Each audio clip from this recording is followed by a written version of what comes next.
and welcome to the Arlene Show. So, 50% of marriages fail.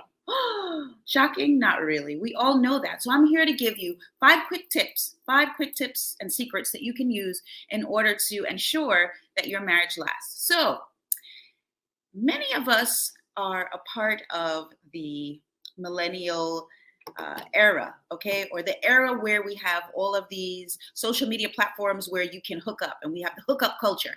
So a lot of us, statistics say, have engaged before the age of 30, actually 91% of us. So life has changed. And as a matter of fact, a lot of people don't even bother to engage in marriage these days because they don't believe that they can cause it to last. So what's a key secret? What is a key secret in order to ensure that your marriage lasts? Because one of the most expensive things that you can do in your life is get a divorce. Trust me, I know. Okay? I know. So if you want to have a successful life, one of the things that you do not want to do is get a divorce because it obstructs and uproots your entire life. Let's say you spent a lot of money on a glorious education and now you've acquired your house and your car and your lifestyle. Well, when you get a divorce, you have to split all of that in half. Maybe, or maybe you don't even get to keep it at all. Who knows? So what is number one thing that you can do? Age. Is it as simple as that, Arlene?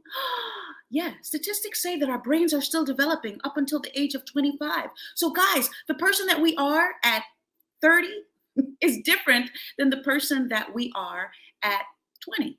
Okay, so 21 versus 50, 29 even versus 50. You are a totally different person. So if we're marrying the person at 25, the goals, the dreams, the roles, the visions of a 21-year-old or a 24-year-old, that person has changed by the time they're 50. So how likely is it that we're going to stay married to the same person if we're different and we've changed? Well, it's a lot more difficult. So I'm giving you a secret today, guys. Age. My first marriage, I got married straight out of college. I graduated in June and I got married in December, and I was young. So I felt, I'm degreed. I know what I want. Not necessarily. Statistics show that mentally, you are who you're going to be, generally speaking, by the time you're 50. So if you wait a longer time to get married, the likelihood that you stay married is greater. So take a deep breath, take off the excess weights, and endeavor to spend some time with the person along the way so that they can get to know you and you can get to know you before you guys actually engage in marriage. And another plus in waiting a while is not only that you get to know you, but they get to know you, right? You get to know what their goals are, what their dreams are, what it is that annoys them, what are the non-negotiables for that person. Like, now this person, they say that it was, what's his name? Beautiful minister. I don't want to attribute it to Miles Monroe if it wasn't Miles Monroe, but there was a great minister who said that when you're dating somebody, you're dating their representative. So the person that shows up nicely dressed on a Friday night is not the same person that you're going to live with for the next 20, 30, 40 years. So anybody can get dressed up on a Friday night and smile while they have the real person locked away in the closet. Okay, the real person is locked away in the closet at home, whereas anybody can be nice on a Friday night. So the goal is to really get to know this person, their goals, their dreams, and their non-negotiables before you engage in it. So what are some non-negotiables? What am I talking about with non-negotiables? Well, for some people, looks are really that important, right? Are you going to gain 50 pounds when you get married? Is he going to gain 50 pounds, and are you going to still love him after the 50 pounds? So yes, everybody says, of course. But realistically, if you wait, to where the love is not quite so bubbly and just, out of control, where it's passion, but it's really a tempered love, where you really are getting deeply into this person, you say, do I love this person enough that if they gain 50 pounds, I'd still want to stay married to them? Now, that's not the goal. I mean, obviously you don't want that, but could you stand it? That's a question. Look at the person's mother, okay? Look at the person's father, because chances are the way that they're going to look in the next 30, 40 years. Oh, I meant to turn that off. I honestly did, guys. See, look, I'm turning the sound down. So the way that the person looks is probably going to be a lot like the way that their parents look.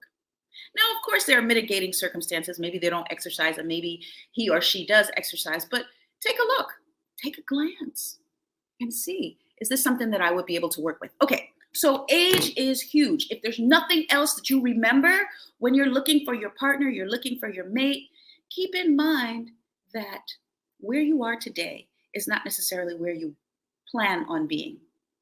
Okay, or actually, it may be where you plan on being, but it may not be where you truly, on the inner parts of you, want to be. So I can tell you honestly, when I was in my early 20s and I had goals and I looked at life, I looked at it very differently than I do now. Like I wanted a lot of stuff. And as I began in my career to accumulate stuff, and I began to, as they say, run with the sharks, and I wanted to win friends and influence people. I wanted to go to work in DC and work with the president of the United States, and I wanted stuff. And after I get the house, and I get the land, and I get the cars, and I get the stuff, the way that you think is different, or it may be different, because now you begin to say, okay, well, what else is there?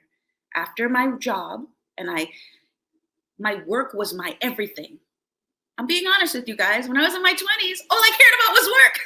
Okay. Yes, I was married and I wanted to stay married, but my priority was to move up. You know, many people say, oh, I'm going to get married and settle in. Mine was not get married and settle in. Mine was get married and keep moving up. Let's keep moving forward. So just think about what it is that you want to do next. Okay, so secret number one, age. Secret number two, to divorce proof your marriage. And keep in mind that 3 of the greatest stressors in life, one is divorce, one is the death of your partner. So death, divorce, and the third one is, drum roll, death of your spouse. Okay? So death, divorce, and a lot of people say, oh, well, if I lose my job, I'd be very stressed. But as I'm sharing with you, this can uproot your entire life. So this is a major thing. So the next thing that we move on to, in addition to age and stage, and I'm going to ask my team to put it down there below, is power. Who has the power in the relationship? Okay, power. A lot of people get divorced because there's a power struggle. They're fighting all the time, and they think that they're fighting about whatever it is that they're fighting about, but they're really not. You know, when you're in your relationship and you really love somebody in those early stages, you find that you're not fighting as much. Well, why aren't you fighting as much? Because you're not in a power struggle. You just want to love the person and you want the person to love you. But as time goes on and you get married and you have kids and you want to send your kid to the Montessori school and he wants to send his kid to public school, there begins to be a power struggle. You guys have to talk about these things ahead of time. Where do you want to go with your kids? Do you want your kids to just be regular people, or do you want your kids to be in special programs? You know, you want to spend a lot of your money on education for your kids because that's really where your priorities are. Well, these are things we need to look into. One of the key reasons why divorce happens is power. There's a power struggle between the two parties, which is why sometimes when people get married older, which is secret number one, they're able to stay married longer because they're not in a power struggle. By the time you're an older, more mature person, you don't care who takes out the garbage. You just want the garbage taken out. Whereas when you're in your earlier years, your 20s, your 30s, you want to have a equitable distribution of jobs and duties. So many people say marriage is 50-50. If you look for a 50-50 marriage, 9 times out of 10, you're going to be in the 50-50 category. 50% married, 50% divorced. So the secret is to spend time not having a power struggle. So marry somebody that you can debate with, that you can share your ideas and your thoughts with, and the person will not be offended. The person will not draw back and decide that, okay, you're trying to usurp my authority. So the secret is, if you look at some of the older couples that you know that have a long marriage and they're still happy, you'll notice that they laugh together. They talk about what's on the news. They talk about what's on the TV. They can spar together, and sparring is healthy. You know, people who say, I've been married for all these years and I never argue, I never fight, either they're not living or they're not telling the truth. Okay? Because as my grandmother said, tongue, teeth and tongue must meet. Why are you talking about this, Arlene? Why are you talking about this if you're usually talking about business and you're usually talking about making progress? Because the home, the life that you live, everything is impacted by this, okay? By your marriage and or your divorce. There's so many in our community that are divorced or divorcing. There's so much hurt and pain and loss and financial loss. Whereas if we can keep this part intact, then we can use those funds that we have together to move forward. Okay, so believe it or not, the secret is that very many men, and this is where I'm talking about men, and my husband will hate this, but very many men are the ones who may be challenged in the area of sharing the power. So if I say this to women as a woman and I say, okay, share the power, women understand. But there are many men who may not want to share the power. So if you know on the front end that your man may not want to share the power, then it's important to discuss this on the front end. Like decide, explain that this is a key point, a key component in order to maintain your marriage. So we need to decide ahead of time that we're going to have a shared relationship and what kind of shared relationship we're going to have. Because a lot of the arguments, a lot of the fighting about money that people are doing, which is what's causing divorce, happen because they haven't decided on a power distribution. Okay, so we share. Okay, those people who share statistically are the ones who stay together. Okay, so men influence. Oh, this is another thing. The people who are, oh, this is why I mentioned men. The men who are able to share the power more equitably are also the men who tend to be better fathers. So statistics show that those men work better in terms of the relationship that they have with their kids. Okay, and also the song RESPCT, that is what you mean to me. Respect. Okay, another term for power is respect. If we can respect each other in our relationships, we can maintain them and we can move forward. The third thing is reliability. If you are in a relationship and you have something that's very important to you and you share it with your partner and you want your partner to do it and your partner can do it, you can rely on the partner, you can lean back and know that, okay, he's going to do this or she's going to do this. These relationships tend to last, okay? If you don't have a reliable partner right now, Susie Q is so cute and she's so sweet and she's so beautiful, but you can't rely on her to do anything, do not marry her. Do not marry Susie Q because later on when you're older and you have to pick up the kids and you have to, get the insurance paid and you have to pay your home loan and you have all of these things to do and you can't rely on Susie Q, you're not going to be very happy and it's going to cause a strain and a stress on the relationship. So the secret is to make sure that that is somebody that is reliable, okay? And it seems like, okay, why are you taking time for this? But it really is that serious. And we can see these things on the front end. If you're dating the person is not reliable, and I don't mean everything. So there's some things we're going to mess up on. But if you know it's something really important and they know it's something really important to you and they don't fulfill it, they blow it off, it's not important. And guess what? When you're in a relationship with them and you're married, they're probably going to blow it off then too. All right? So let's begin to work together and let's help our relationships to move forward in a bigger, better way so that we can help our community to move forward, so that we can have more finances, so that we can do better, so that our kids can do better and move up and flourish. So reliability is key. Follow through on what you commit to. And if you can't follow through on it, don't commit to it. It's better for you to say, listen, this is not something I can do, even though it's really important to you, than to say, I'm going to do it. I can follow through on it and then not. Okay? So make small promises, okay? And do big fulfillments, all right? So that you have, so if you err on the side of not committing to it at all, rather than erring on the side of not fulfilling it. All right, so we're going to go to break and we're going to come right back. And then I'm going to give you 3 more tips, tools, and keys that you can use in order to stay married, stay happy. Bye. Hi, I'm Arlene, host of the television talk show Ask Arlene, which airs on Thursdays at 6:30. And as a business consultant and life coach, I help you to move forward in your business, project, or endeavor. So if you always wanted to write a book, but you just haven't seemed to get started, or you always wanted to 10x that business that you already have, expand it to the next level, you know exactly what you need to do, but you just haven't done it, Well, I've already purchased all the courses, read all the books, the Tony Robbins, all sorts. I have several degrees, including a master's degree and credits toward a doctorate. I've sat with and met celebrities and done the networking. And what I've realized is what I really needed was a mastermind group of people working toward my project, my business, or my endeavor.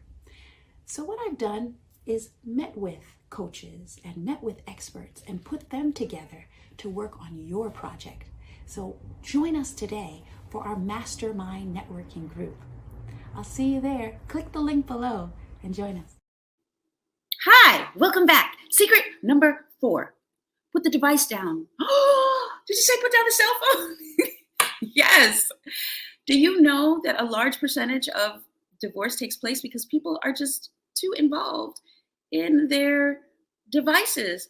We have the cell phone, we have the laptops, we have the earbuds, we have all these things that block out the person that we're with. Guys, if we block out the person that we're with, they're going to find something else to do. Right? And it seems like when we're dating, that person is the most important person in the world. Oh, he, oh, I love him. Oh, she, oh, I love her.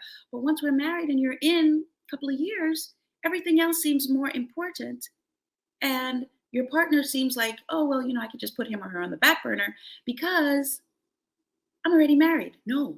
The secret is, statisticians say 90 minutes. 90 minutes is the secret in terms of the time frame that we need to spend minimally with our partner in order for us to maintain that relationship. So what are you talking about? 90 minutes. What are you doing for the 90 minutes? What are you saying for 90 minutes? I don't have time to talk for 90 minutes to my partner. I'm busy. I got kids to feed. I have a job. I have, all these other priorities. Well, the secret is you're planning.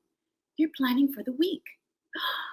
Yes, if we plan together, we're talking to each other and we're looking at where we're going for the week and what we're doing, then we both have a vested interest in each other for that week. Imagine if we could do that regularly, where our relationship would be long term, because then we're truly building and we're growing and we're constantly focused on where we're going. So when other things come alongside us, the challenges and I don't want to say battles, but situations, we're still so focused on the goal. Okay, is it that we want this 4-bedroom, 2-story house, and this is what we're working on? And so this week we're doing our finances to ensure that we meet with the financial planner to ensure that we're in line. Whatever it is, guys, 90 minutes. In that 90 minutes, we're also hopefully going to be discussing with each other, what it is that we want, what it is that are our goals and dreams, so that my partner knows where I want to go, but I also know where he wants to go, right? So we're both on the same page. So we have our goals as a couple, and then we have our individual goals so that I can support him and he can support me, right? If that person you're with doesn't have any goals, that's a problem, because for 20 years, nobody wants to just sit and support you. Okay. Nobody wants to just sit and support you. They have to have their own goals where you support them, and then you have your goals, and vice versa. Okay. And then we have our goals together. So it's threefold. Is this important? Yes, this is everything. Because when that, cutesy comes along on the outside and it's so wonderful and it's so shiny, we're not necessarily going to be led astray because we're working on something. We have a goal, we have a plan. So this is really important. And I'm going to ask the team to put down the goal so that we can see it. But in line with this 90 minutes, I said you're going to do your weekly plan. And also, this is when you are going to ensure that you have some level of intimacy in your relationship. Somebody said, I heard somebody say, and we're all adults here, that you shouldn't plan your intimacy, because if you plan your intimacy, you take out the spikes and the spark.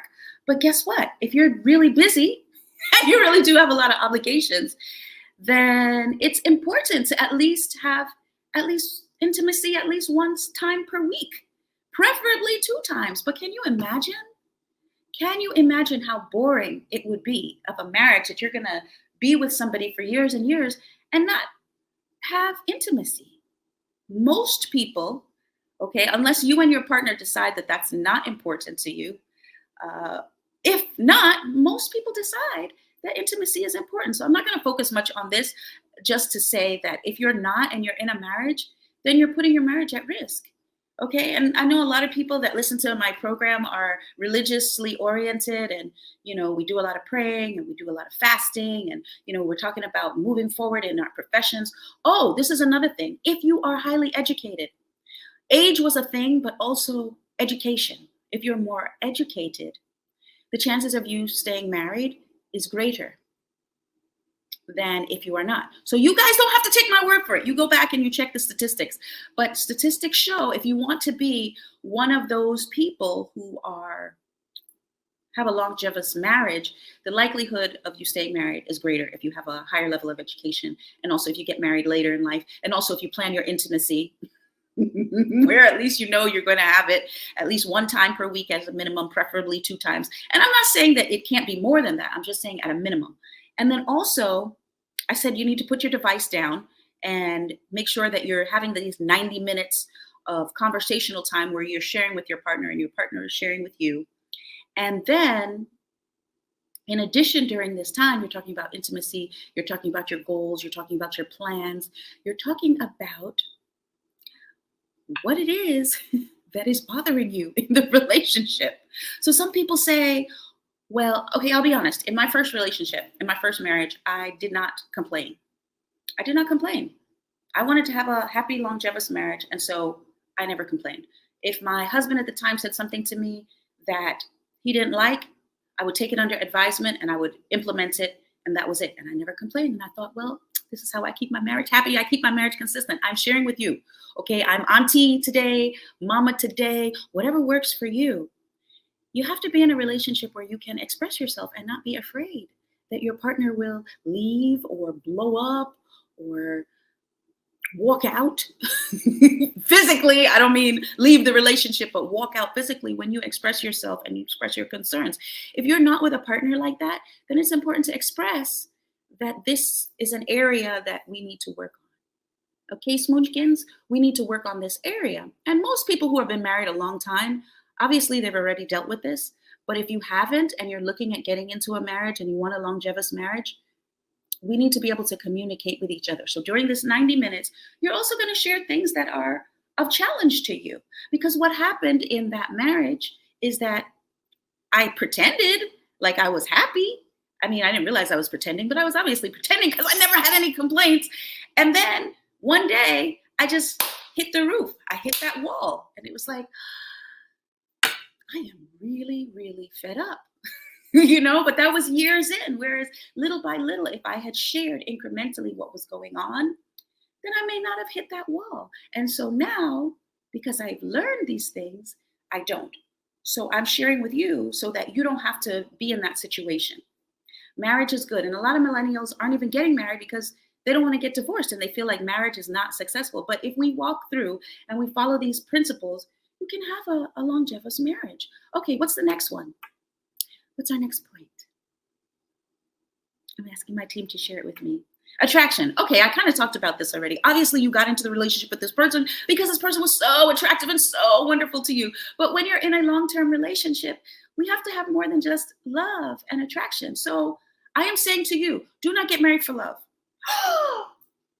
Do not get married for love.